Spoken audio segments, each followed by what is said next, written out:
Mind if I sit here? Park benches are public property. No need to ask my permission for anything. Oh, could you be Stella Mayugi? Oh, pardon me. Have we met somewhere before? I'm a customer. That would be funny. Yeah, I'm with Primavera, member of Battalion. Oh, one of Maurice's crew. Still, I wonder where it was we met. I'm sorry, I don't remember. Nah, don't worry about it. We're low-level soldiers after all. Not the sort of people the 7 heroes need to remember. Hey, enough of that 7 heroes business. It's embarrassing. The other day, Stella had sent a request to Cyrus for some bodyguards to quell some trouble brewing in her faction's club. Since I was right in the middle of the Battalion's area and territory, their boss Maurice introduced a set of bodyguards to her, with Alan the Brawler at the head. Apparently Keith had been part of that group. Thanks for your help back there. The girls were delighted when you came dashing in so quickly. It's my job. Got paid for it after all. What are you doing here? Here to meet up with my partner. So you dropped by to play with your kid or something? My bad. Shouldn't speak so casually to one of the 7 heroes. That doesn't really matter. I'm not the sort of person you need to speak formally to. Still surprising. Didn't expect you to have a kid. He's the child of my dead sister. Brother and I are raising him. I haven't even gotten married, much less given birth, and I keep hearing, Mama, Mama. It's enough to give you a headache. Stella was being talkative, possibly because she was worn out after playing with Yuji for so long. Keith's dry, unimposing style of speech might even have been relaxing for her. Fucking mommy GF over here. Do you like kids? I do, they're cute, aren't they? So I guess you've never had to raise one. Then do you hate kids? Sure do. They're noisy and tiring, too. If he weren't my sister's son, I'd have kicked him out. Stella spoke flippantly, but there was a trace of softness in her voice. Childcare must be tough, but when you're just gazing at them like this, children really are nice. They're so direct, they have futures. They have all sorts of possibilities. Aren't you being a bit idealistic? And anyway, if I started hating children, I'd end up hating all humans. You hate adults? Yep, hate those guys. Hate adults, hate the Japanese, and I hate the army and superior officers. What? Did you get picked on by some demonic lieutenant? Yeah. That didn't matter. Nothing that minor would matter. By the way, aren't you hot? This? Yeah, I'm fucking sweating. Yeah, you look like you're all geared up for the winter. I bet it's burning in this weather. I was in Siberia. It's one of those mental scar things. Even in the middle of summer, whenever I feel a breeze in my neck, it feels like my whole body feels frozen. Siberia. You were in a prison camp there. Poor thing. I hear it's incredibly cold there. It gets about negative 30 degrees Celsius there during the winter. Guess it's harsh, but you get used to it. I imagine that just means the people who didn't adapt never came back. Well, you have plenty of Russian people living their lives in that cold. You make do. It's not what's really harsh, though. Well, it's the isolation that's harsh.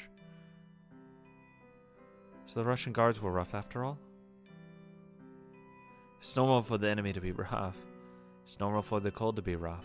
There's nothing too painful about normal stuff. What's really painful, it's not the enemy, but your allies. The Japanese were harsher.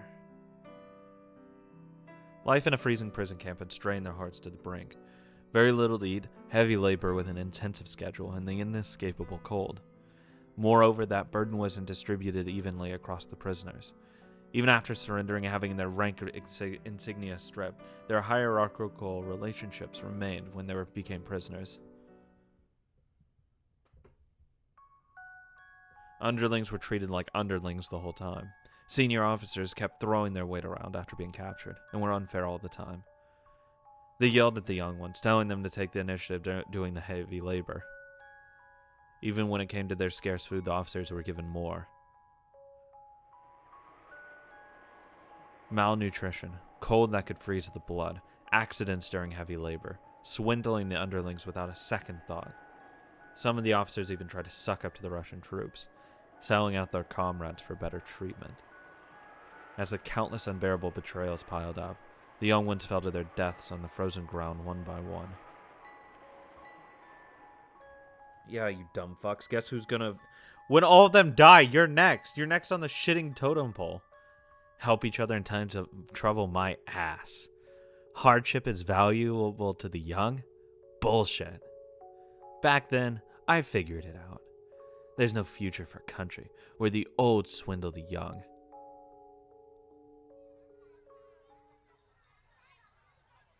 That's why I hate Japan. I hate Japanese adults. I want them all to die. Wonder if those kids playing over there will turn into adults like that someday. They will, if nothing changes. That's why I think Madame Rose's society of cooperation between countrymen might work. She isn't just some girl with big dreams. She sticks to that ideal, even after seeing how weak and filthy the Japanese are. You're right. She understands the weakness of the Japanese better than anyone. That's why I'm in Primavera. With Primavera, I'm sure those kids won't turn into the kind of adults I hate. Future for our countrymen, huh? That moment they heard someone calling out, Alan! It was Alan. Stella realized that the person Keith was waiting for had arrived. Oh, I thought you hated adults. Alan's the only one who didn't betray me. That's why I'm alive and that's why I'm here. Whoa, beautiful! Hey, what's going on? Where do you ever get that? get to know a beauty like this? You've met her too. Did you forget? Huh? Where? I think I forgot the face of a beauty like this. It's the greatest failure of Alan Aramaki's life. See you later then. Let us know when you need a job done. We'll be waiting. I'll work hard to make sure nothing happens that forces you to call you. Well, that won't do. We want to earn a whole bunch of to make it big. In the sandbox, Yuji started crying mama. Even though he had been so engrossed with playing in the sand, he suddenly felt lonely as soon as he turned around and saw Stella wasn't there. The future of a 2-year-old like him is still in a blank sheet. Would he emulate dirty adults and turn into one himself? Or would he earn a resilience and a spirit of cooperation, clearing a path for the future of the countrymen? These kids were truly like an empty canvas, containing possibilities for both outcomes. To Stella and Keith, they must have shone like jewels. I've decided, Rose. Yuji, unsatisfied by the time it was taking Stella to reach him, started sobbing out loudly. Stella crouched down to him and held his shoulders. Yuji, from now on I'll live for you and your future. Thanks, Mommy.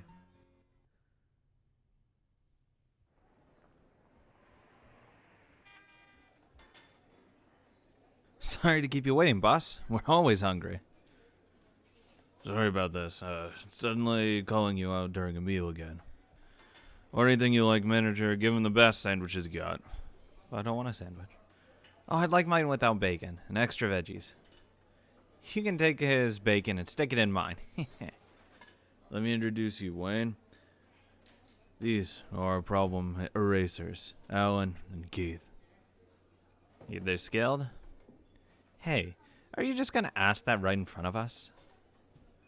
But we're pretty good if I say so myself, Mr. Wayne. They like to joke around, but their talent's the real deal. Cyrus also wants them on the job. So, is someone causing you trouble? I love trouble. Of course, that'll come with a bonus, right? If you succeed, the Grand Boss said he'd be generous. Understood. I'll handle information gathering. You can deal with carrying it out. Or Oliver will investigate. He's a man you can trust. A pleasure to meet you. So, you skilled? Come on, don't say that. Your target is Davis Degawa. He is a source of headaches ailing our madam. Thanks to him, her makeup's in a fix, and it's got her quite in a bad mood. He's gathering up those people who don't like the distribution network, planning to make a fuss. So, just need to clean this guy up, huh? If you went out of your way to get us specifically, I guess he's a pretty troublesome foe, eh? He seems to be fully aware that he's wanted dead. He's as slippery as a rat. You can't bend down his location. On top of that, He's got insanely good instincts. He could easily spot an ambush. Sounds like he's evaded multiple attacks in the past. Was it an animal sense of smell, or just incredibly good luck? For a villain like Davis, to last this long, he'd need some uncommon ability. Probably like both. Cyrus had decided the true problem erasers would be needed to erase Davis this time.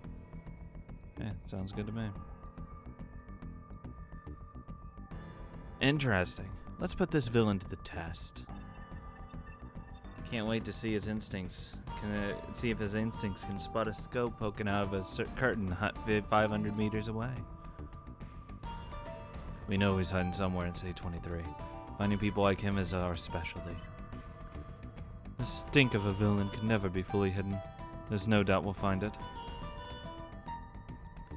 So it'll be a race to see who can find him first. We aren't the only ones with the keen nose. He's a rat, so leave it to us rats to find him. Sure, have fun.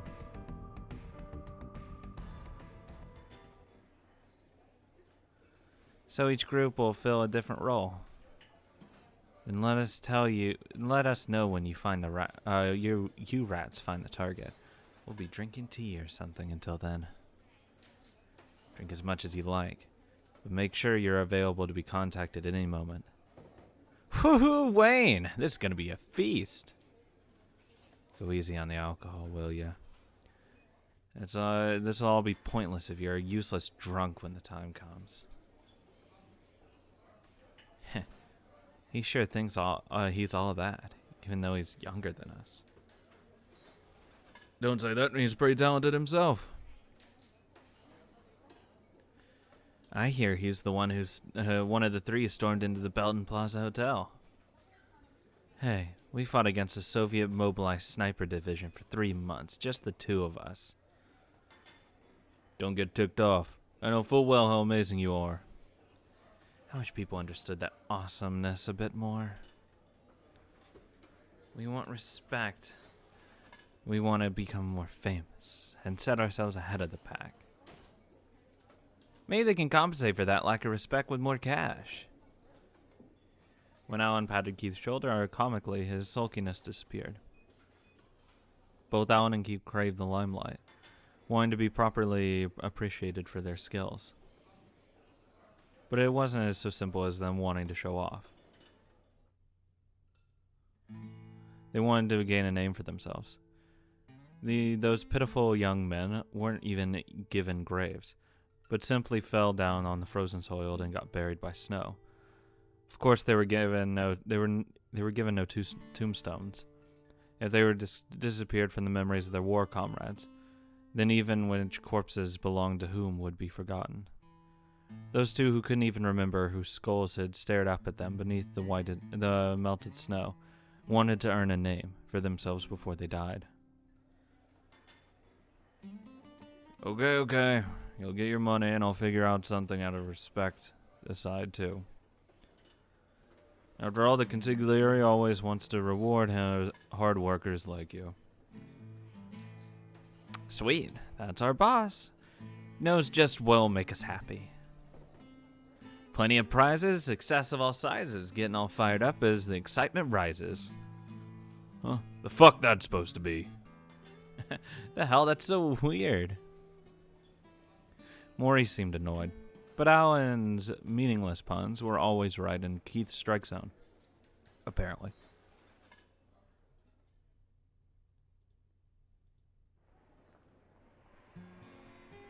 Yuki! Hi. Hello there, Alan. Were you surprised when a Chinese man suddenly answered the phone? Sorry, that was my Chinese assistant. I always tell him not to answer my phone, but he keeps forgetting. I got it. Sure shocked me. Guess the company you're trying to set up is pretty multinational. Haven't I always told you, China, America, Japan? You won't be able to do business in Tokyo anymore if you aren't acquainted with all three.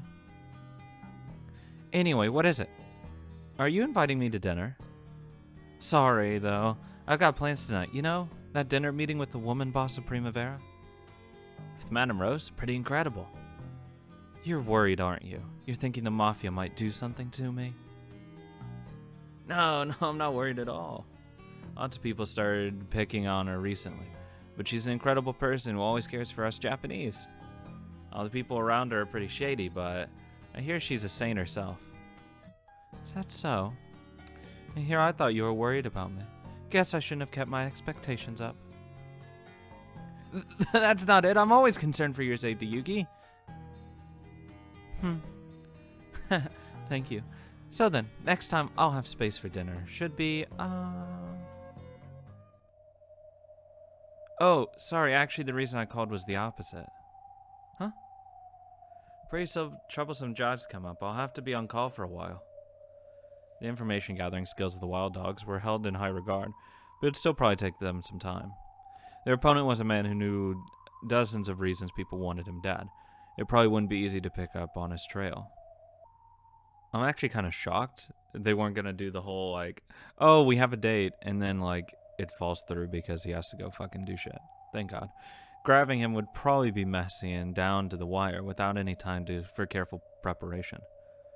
It made Alan feel lonely, but he'd probably have to forego dinner with Yuki until this job was done. What happened? What sort of job would be put a bar back on call for several days? There's a huge cockroach in the store. Right now the young employees are trying to find out where it's hiding. And soon they find it, me and my partner will come in and bang! Squash. That's not funny at all. I hate it when people dodge questions like that. Normally she'd call it an interesting joke and laugh, but today Yuki was disapproving and called him on it. After making excuses for a while, he finally realized that she was saying she'd be lonely if she couldn't see him for a while. Yeah, no shit, she obviously wants to go out. Babe, calm down. Until now, their relationship had involved the hyper Alan approaching her one-sidedly. So when Alan had suddenly oh my god, that face. So when Alan had suddenly come out and said that they wouldn't be able to meet, Yuki received a minor shock. Sorry, Yuki. It really is about work. It's not like I don't want to see you because I was annoyed or anything like that. Of course, there's no way I could be at fault in our relationship. I'm an attractive woman, so I'm confident I'll hear from you again later. Yuki gave a short, joking laugh. She realized that something troublesome had come up, and she decided not to push it. I'm not sure what this troublesome job of yours is, but please be careful. You know what I always say, I hate mafias and violent people. After all, even a pro wrestler can die thanks to a single hoodlum's knife. Forget knives, if I screw up, a gunfight might turn me into Swiss cheese. At worst, this phone call might be our last goodbye, but there's no way I can say that. Sorry, Yuki. After all this time, I can't say I'm one of those violent people you hate and a mafia member on top of that. Don't worry about it, it's nothing that dangerous. You seem the type that drunks would hang out with, so I'm worried you might have ties to some suspicious people. Promise me that you won't get involved with any mafia, no matter what. I promise. Okay, then I'll forgive you. I'll be praying for your job to end as quickly as possible. I don't know how long it'll take, but I'll call you as soon as it's finished. Then I'll treat you to something fancy to make up for it. Acting comical until the very end, Alan set down the receiver. That was the first time he had told such a big lie to her. Every now and then he thought leaving Primavera wouldn't be so bad. But he approved of Primavera's ideals, and he approved of his abilities being used to further that end. He knew he couldn't stop working for his countrymen because he didn't want a girl to hate him. If he continued as a problem eraser, he might end up making her sad someday. When we finished our conversation, she seemed overly worried about my safety. She might have picked up a sense of danger from my voice. She knew that all my joking around was a lie, and yet she was still worried about me. Sorry, Yuki. It's for my countrymen. This time I want to fight until I'm satisfied. Even I still don't have an answer for why we were forced to fight in that war. That's why if I can make that most of myself until I'm satisfied, then when that happens, I'll wash my hands of it. Though I don't think that'll be enough for Yuki to forgive me. It's enough to make you cry. Why'd I fall in love with such a nice girl?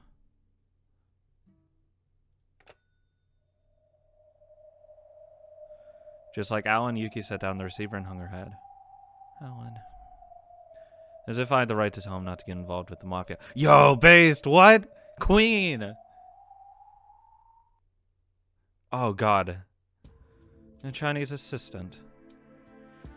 Don't just answer the phone in my room. You're terrible. I hate you. Get out. Oh, my God, yes. Give me the Romeo and Juliet love story. Oh, I can't wait to cry. Because they can't be together. Oh, my God. I'm so happy. God, I want to fucking die. How harsh. After I answered the phone for you out of kindness. Stop trying to act like my guardian. That's what I hate about you. I'll cut our ties as siblings again. Don't be so cold, little sister of mine. You'll make me feel lonely. You already have a little sister who's even cuter than me, don't you? An obedient, oh so cute little sister. Go downstairs. Miju is always in a bad mood. You get on downstairs too. I'm in a very bad mood. I know. I'll be waiting down there. Please come down before your soup gets cold. No, thank you. I've decided to have fish and chips for lunch. I thought you'd say that. Of course, I also have English tea and English muffins for you. That's why I hate you. Come on, get out. But more importantly, who's that young man on the phone? He seemed to be Japanese, didn't he? Get out of here. After roughly pushing Lee into the hall, she slammed her door shut with a bang. Lee, why does she hate you? Because to protect her from the thing she hates most, I degenerate into becoming the thing she hates the most.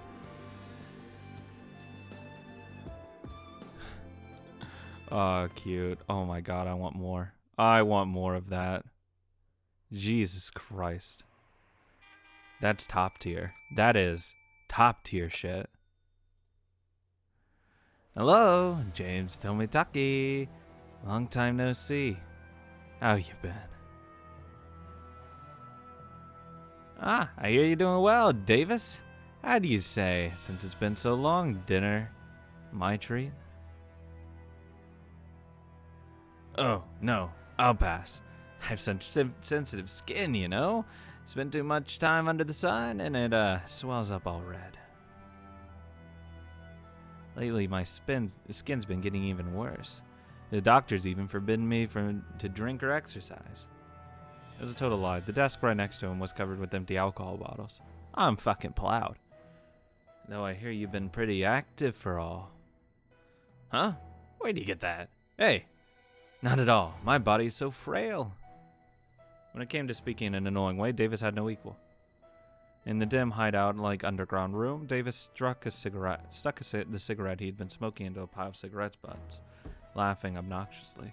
He played the unpleasant fool, but his senses were frighteningly sharp. He was already aware that people were after his life, so he was lying low. Well, I did hear you'd start up an amusing business lately. Amusing? Oh, that's a misunderstanding. You've got the wrong idea, don't you? I heard Madame Rose was working really hard to get that association started. I've been helping out in my own way. Oh, is that so? After all, that Primavera whatever distribution association won't start unless everyone pitches in. So I thought I'd be the important part to start influencing opinions. Influencing opinions, I see. It seems everyone has their own thoughts, but it'd get messy if resentment started to creep in after the association was established, right? I thought if I uncovered the unsatisfying elements and opinions beforehand, that'd help Madame Rose as well. What a gutless thing to say when you're setting up your own opposing faction. Even James, who was a relatively genial person, had to crush a cigarette to hold back his irritation. Gentle. So then, are you influence opinions as a volunteer or as a businessman? As a volunteer, of course. I wouldn't do something that's troublesome if you asked me. You see, I'm satisfied by quietly handling behind-the-scenes work, even if no one tells me to or thanks me later. I guess you'd have to say I'm not used to receiving praise. Well, being unable to handle sunlight's also to blame. Hey, didn't it used to be that your organs were weak? You even bragged about getting a tan on your yacht with that American woman.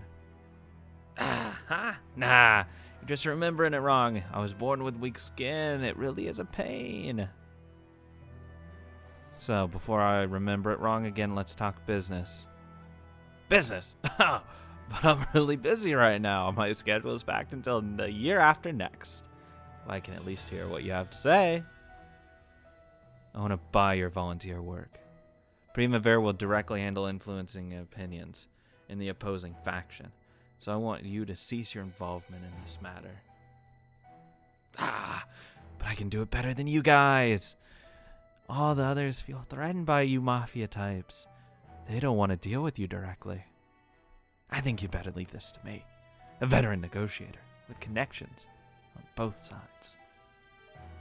Hey, Davis. You'll never make money off this without going through me eventually, right? How could someone as hated as you profit off this without going through me? That's pretty cruel, calling me hated. I've got tons of friends and acquaintances. Well, hear me out. The seeds you planted here have grown nicely, and it's about time for the harvest. And also, I'd like to resolve this quickly and put Cyrus in my debt. Would you make a deal for $1 million Japanese dollars? I'll negotiate with the higher-ups. They say they won't go any higher than that. They won't say. I'm happy with taking 20%. I'll deposit $800,000 in the account of your choice. How does that sound? Sounds pretty nice. A win-win deal for us, too. And that's the sort of business I'm talking about. But I owe a lot to you. And have for a long time. It won't make me feel right to leave you with a mere 200,000 share. Oh, you're worried about my share. You see, I put the people who help me before my own well-being. Sorry, but that's my policy. Then again, it's thanks to this concern from my friends that people rely on me so much. On the other end of the line, James finally chewed through his cigarettes. At any rate, no one would hold a candle to this man when it came to ticking people off. Why don't we increase your share even more? Well, the bigger it is, the happier I am, so how much? Forget 200,000. Why don't we make it 2 million? I think you deserve that much money.